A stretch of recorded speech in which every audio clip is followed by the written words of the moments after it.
வணக்கம். ஹெர்பஸில் பார்த்தீங்கன்னா 1, 2 எந்த மாதிரி டைப்பாக இருந்தாலும் சரி, இதில் இன்ஃபெக்ஷன் தீவிரம் அடையும் போது தான் அதோடைய நிலைப்பாடுகள்லாம் மாறும். அதுக்கு முன்னாடி பார்த்தீங்கன்னா எவ்வளோ ஒரு தீவிரமான ஒரு சூழ்நிலையிலையும் பயன்படக்கூடிய ஒரு 2 விதமான மருந்தை பார்ப்போம். இதை உங்களுக்கு இந்த மூலிகையை ஒன்றும் அறிமுகம் காட்டி சொல்ல வேண்டிய அவசியம் கிடையாது. ஏன்னா இந்த மெடிசனை நீங்கள் தான் தயாரிச்சுக்க போகிறீங்க. இது ரொம்ப சர்ப்ளஸாக கிடைக்கக்கூடிய தாவரம் கூட. அதனால் இதில் முதல் நம்ம சொல்லக்கூடியது ஒரு வல்லார நெய்யை பற்றி நான் சொல்கிறேன். வல்லார நெய் சோரியாசிஸ் நோயிலையும் பயன்படும் அப்படின்றது முன்னாடியே நாங்கள் பதிவு பண்ணியிருக்கிறோம். அதே மாதிரி தான், அதாவது வல்லார இந்த ஏசியாட்டிக்கான்னு சொல்லக்கூடியது, அதாவது ஹைட்ரோக்ரோட்டைல் ஏசியாட்டிக்கான்னு சொல்லக்கூடிய நாட்டு வல்லாரை. இது ஏன் நாட்டு வல்லாரன்னு சொல்ல வேண்டியதாக இருக்குன்னா, வல்லார மாதிரியே தோற்றம் உள்ள இன்னொரு வெளிநாட்டு தாவரத்தை கூட வல்லார மாதிரி கட்டி கடைகளில் கொண்டாந்து விற்கிறாங்க. அதனால் அதை வாங்கி நீங்கள் தயவுசெய்து பயன்படுத்தாதீங்க. ஏன்னா இது ஹைட்ரோக்ரோட்டைல் ஏசியாட்டிக்கா அப்படின்றது இந்த நாட்டு வல்லாரைக்கு சொல்கிறது. ஹைட்ரோக்ரோட்டைல் ஜாவானிக்கா அப்படின்னு சொல்லக்கூடியது தான் அந்த பெரிய சைஸு இலைகளுடைய அந்த சீம வல்லார அப்படின்னு சொல்லக்கூடியது. அது ஒரு நல்ல ஒரு வெஜிடேஷனுங்க. ஆனால் அதை வல்லார அப்படின்னு சொல்கிறது ஒரு தவறான விஷயம். வல்லார அப்படின்னா நம்ம நாட்டு வல்லாரையை தான் எடுத்துக்கணும். நாட்டு வல்லாரையில் குத்து வல்லார, கொடி வல்லாரன்னு 2 இருக்குது.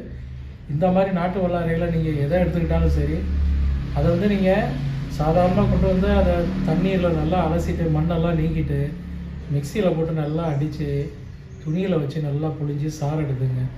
இந்த சாறு 2 மடங்குக்கு 1 மடங்கு நெய் கலந்துக்குங்க.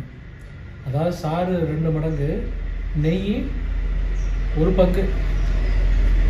உதாரணத்துக்கு பார்த்தீங்கன்னா ஒரு 1/4 கிலோ நெய்னா ஒரு 1/2 கிலோ வல்லார சாறு சுயமான சாராக எடுத்துக்கிட்டிங்கன்னா நல்லாயிருக்கும்.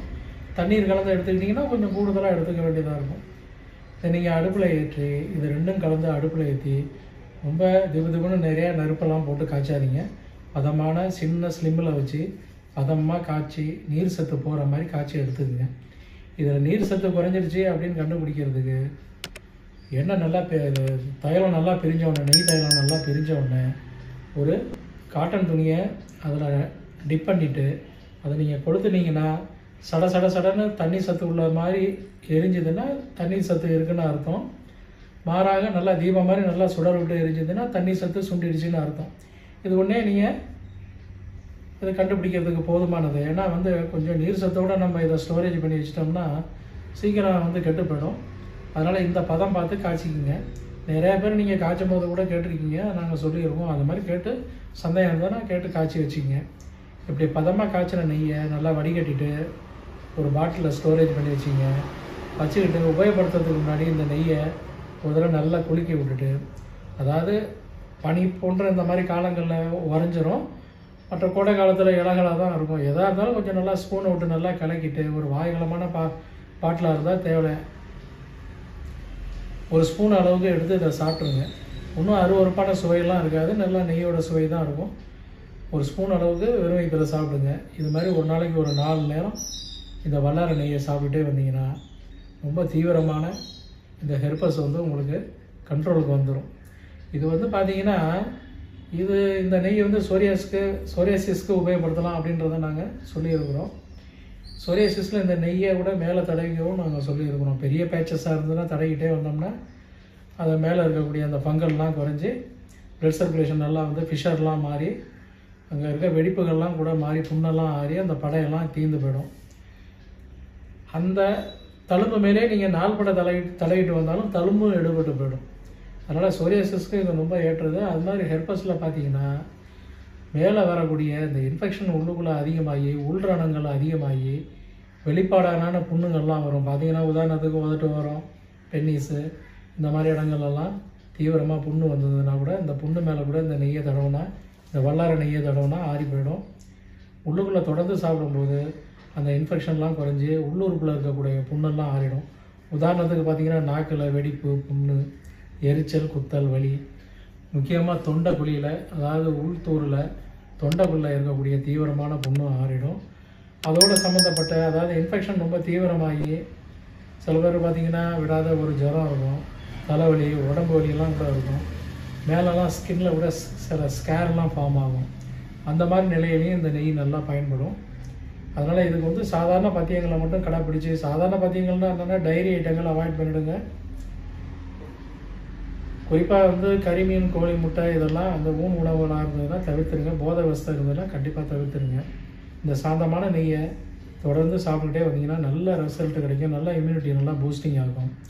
மேலும் அதை விடுத்து ஒரு எளிமையான சூரணமும் ஒன்று உங்களுக்கு நான் சொல்லிடுறேன். ஹெர்பஸுக்கு இது ஹெர்பஸுக்கு மட்டும் பயன்படும், சொரியாசிஸுக்கு பயன்படாது. இந்த வளர நெய் தான் சொரியாசிஸுக்கும் ஹெர்பஸுக்கும் நல்லா பயன்படக்கூடியது. இப்போ சொல்லக்கூடிய சூரணம் ஹெர்பஸுக்கு ரொம்ப ஸ்பெஷலாக வேலை செய்யக்கூடியது. உங்களுக்கு எல்லாமே தெரிஞ்சது தான். இப்போ பார்த்தீங்கன்னா வில்வம் வந்து நீங்கள் வில்வ இலை சூரணம் அப்படின்னு சொல்லி கடைகளில் விற்கிறாங்க. ஆனால் அதில் எனக்கு உடன்பாடு கிடையாது. அதாவது வந்து அவ்வளோ ஒரு சுத்தமான தாவரங்களை யாரும் வந்து கலெக்ட் பண்ணி செய்கிறதில்ல. ரொம்ப ஓல்டு ஸ்டாக்காக இருக்கும். கலர் பார்த்திங்கன்னா அதோடைய பச்சைத்தன்மைகளே மாறி ஒரு எக்ஸ்போஸ் ஆகி ஒரு மட்டியான கலராக கூட இருக்கும். வாயில் இட்டு சுவைச்சிங்கன்னா கூட எந்த டேஸ்ட்டும் கூட இருக்காது. இந்த மாதிரி ஒரு விஷயங்கள்லாம் பேக் பண்ணிடுறாங்க. அதனால் கொஞ்சம் நாள்பட்ட சரக்கெல்லாம் அது மாதிரி வாங்கி ஏமாந்துடாமல் நீங்கள் வில்வம் ஒன்றும் ஈஸியாக சேகரிக்கலாம். ஏன்னா இப்போ வில்வம்ன்றது ஒரு ஈஸியாக வந்து ஒரு பூச்சந்தைகளில் கூட ஊர்கட்டியெல்லாம் விற்க ஆரம்பிச்சிட்டாங்க. அதனால் வில்வம் வந்து என்ன மாதிரி வில்வமாக இருந்தாலும் சரி, நீங்கள் அந்த மாதிரி வில்வம் வாங்கிங்க. இலையை வந்து நல்லா நிழல் காய்ச்சலாக போட்டுருங்க. நல்லா காய்ஞ்சதுக்கப்புறம் சூரணிக்கும் போது நீங்கள் வெயிலில் கொஞ்சம் நேரம் காய போட்டுட்டு மிக்சியில் அரைச்சி சல்லடையில் சலிச்சு வச்சுக்கோங்க. இது எந்த அளவுக்கு இருக்கும், உதாரணத்துக்கு ஒரு 100 கிராம் பொடி இருக்குன்னா அந்த 100 கிராம் பொடியில் ஒரு 100 கிராம் ஆவாரம் பூவை சேர்த்துக்குங்க.